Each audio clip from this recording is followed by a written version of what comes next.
Bahagia dan senang hari ini bisa kembali ke kampung, merindukan bentang alam yang indah, masyarakat yang ramah tamah, tradisi seni dan budayanya yang hingga kini masih tertata rapi. Jadi teringat masa kecil dahulu. Ma, Abdi pulang.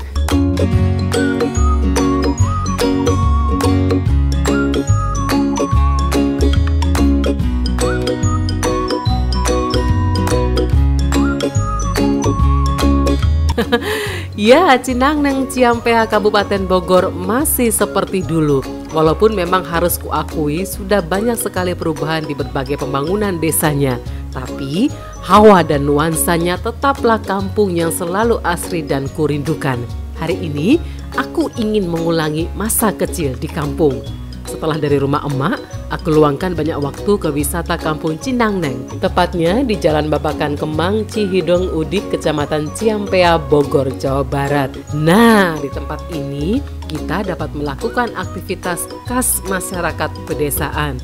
Antara lain nih, menanam padi, mengolah lahan persawahan, dan memanen padi bila Anda berkunjung pada musim panen. Anda pun bisa mencoba memainkan kaulinan barudak lembur, memandikan kerbau, belajar tari jaipong, main gamelan, meronda, dan lain-lain.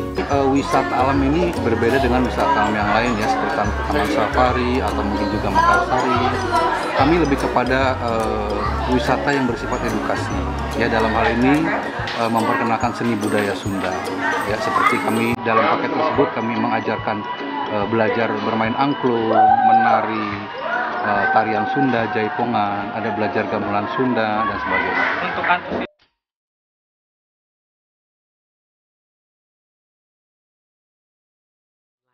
Indonesia sesungguhnya tidak saja memiliki kekayaan alam yang begitu besar dan cantik, tapi juga kaya akan kesenian daerahnya. Tentu sulit menemukan keragaman dan kekayaan kesenian seperti yang dapat diketemukan di berbagai provinsi di tanah air. Dan salah satu kesenian yang kaya yang ada di Indonesia adalah musik daerah yang harus disadari sebagai kekayaan bangsa. Musik daerah yang cukup terkenal adalah gamelan. Yang berasal dari Jawa Barat, ada juga yang berasal dari Bali. Banyak sekali jenis-jenis gamelan di Indonesia. Dan gamelan itu biasanya digunakan untuk acara penyambutan kerajaan, penyambutan pejabat, tapi sekarang biasanya digunakan untuk acara pernikahan atau acara adat. Dan nada gamelan itu bukan do re mi fa sol la si do, tetapi da mi na ti la. Apa namanya? Da mi na ti la. Dan gamelan kalau misalkan dimainkan oleh satu orang itu namanya nayaga. Kalau misalkan dimainkan oleh sekelompok namanya panayaga. Ya, musik yang akan kita mainkan namanya musik catrik, dan di sini pun juga ada nama-nama alat musik gamelan. Perhatikan nama-nama alat musiknya. Yang besar sini ada gong, yang kecilnya ada kempur, ada gendang, ya. dan yang dua ini namanya itu bonang. Bonang. Bonang ini sebagai leader atau ketuanya gamelan. Kalau dilihat, gamelan sebenarnya adalah ensembel musik yang menonjolkan berbagai alat musik tradisional, yaitu metalofon, gambang, genang, dan gong. Setahuku, bagi orang Sunda, seni degung cukup digemari. Degung adalah sebuah seni karawitan Sunda yang menggunakan perangkat gamelan berlaras degung. Dan biasanya terdiri atas saron, panerus, bonang, jengglong, gong, kendang, serta suling. Ketika pertama-tama muncul, degung ini memiliki lagu-lagu seperti Lambang, Pajajaran, Beberlayar, Bimo Mobos, Kodohel, Jipang Prawa, Jipang Keraton, Maya Selas, dan lain-lain. Namun semakin berkembang maka semakin banyak sentuhan kreasi para seniman atasnya, sehingga muncul kreasi komposisi lagu seperti catrik, sinyur, banjaran, lalayaran, dan sebagainya. Dari komposisi ini muncullah lagu-lagu degung Wanda Anyer seperti Kalangkang, Nimang, Asa Tos Tepang, Anjen. Bahkan gamelan degung sekarang kerap loh dibubuhi kecapi siter dan bisa mengiringi lagu-lagu berlaras sorong seperti Potret Manehna, Dua Saati, Kapaut Imut, Kacipta Kapiati, Bantang Kuring, dan lain-lain.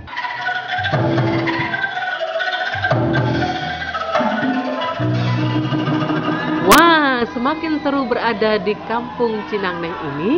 Setelah puas bermain gamelan, saya rindu sekali tarian jaipong. Wah, pas kebetulan nih, kayaknya ada latihan tuh di sana.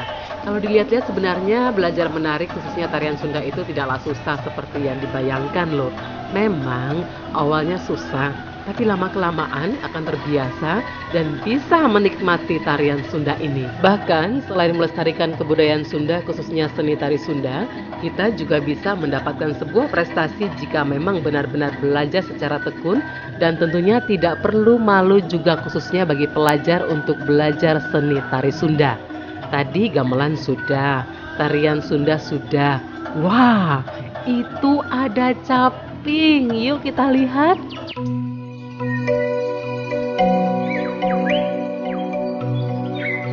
Caping, begitulah nama topi ini. Topi sederhana berbentuk kerucut ini merupakan bagian terpenting bagi petani.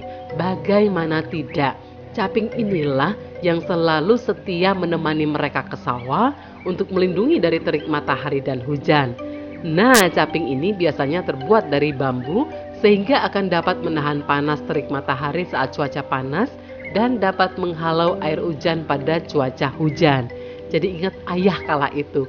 Tapi jangan salah loh, caping juga digunakan oleh para seniman untuk mengapresiasi karya mereka dengan melukis caping seperti yang ini.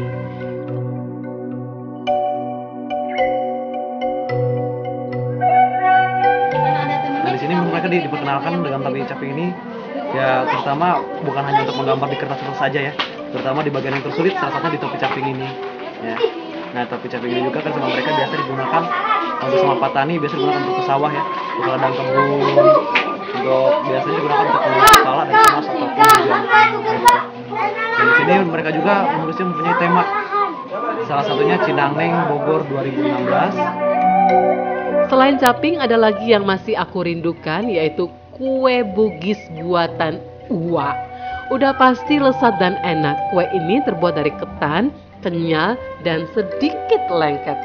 Dan sekarang kita lagi bikin kue bugis. Kue bugis ini berasal dari Jawa Barat. Di sini ada bahan-bahannya, ada tepung ketan putih.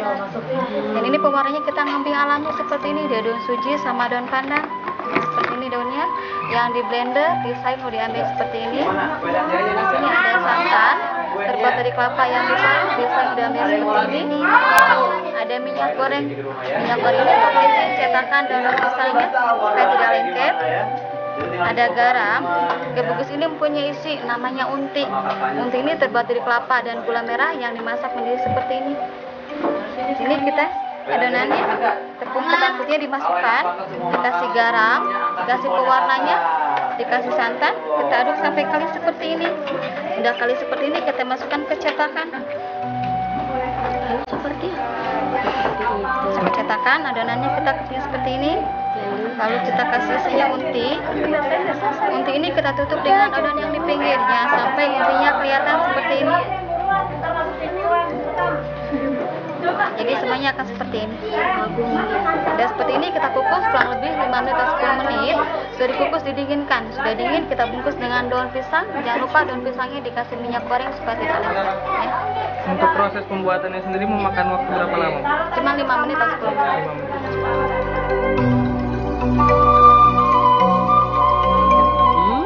Nikmatnya. Agenda pulang kampung selanjutnya adalah menanam bibit padi di sawah dan memandikan kerbau. Ini adalah aktivitas lama yang paling aku rindukan. Ayo ke sawah. Ya, di desa wisata Kampung Cinangneng ini juga tersedia wisata menanam padi, membajak sawah, dan yang satu lagi nih, memandikan kerbau. Pengunjung juga akan diajak turun ke sawah untuk belajar membajak dengan kerbau. Setelah tanah siap, kemudian dilanjutkan menanam padi dengan teknik tandur. Jangan takut, kerbaunya sudah jinak kok. Dijamin para pengunjung akan merasakan sensasi belajar sambil bermain.